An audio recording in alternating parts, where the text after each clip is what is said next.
আগামী ১৩ নভেম্বর থেকে রাজনৈতিক দলগুলোর সঙ্গে সংলাপে বসছে নির্বাচন কমিশন। এর আগেই জাপা ও ১৪ দলীয় শরিকদের সংলাপে না ডাকার দাবি জানিয়েছে গণ অধিকার পরিষদ।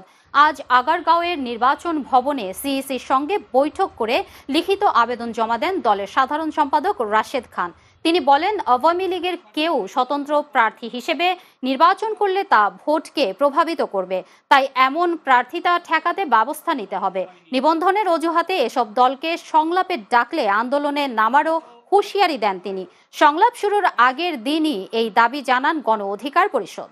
আওয়ামী লীগের সাংগঠনিক কার্যক্রম নিষিদ্ধ হয়েছে, নির্বাচনে অংশগ্রহণ করা, নির্বাচন উপলক্ষে গণসংযোগ করা ইত্যাদিও সাংগঠনিক কার্যক্রমের অংশ। সুতরাং গণহত্যার বিচার শেষ হওয়ার পূর্বে স্বতন্ত্র প্রার্থী হিসেবেও নির্বাচনে অংশগ্রহণ ও কোনো ধরনের নির্বাচনী কার্যক্রমে আওয়ামী লীগের নেতাকর্মীদের অংশগ্রহণ করার সুযোগ নেই। বরং আওয়ামী লীগের নেতাকর্মীরা স্বতন্ত্রভাবে নির্বাচন করার সুযোগ পেলে নির্বাচন কমিশনের হাত ধরেই আওয়ামী লীগ পুনর্বাসিত ও পালিয়ে থাকা আওয়ামী সন্ত্রাসীরা নির্বাচনী প্রচারণার নামে রাজপথে সক্রিয় হয়ে অরাজকতা সৃষ্টি করার সুযোগ পাবে।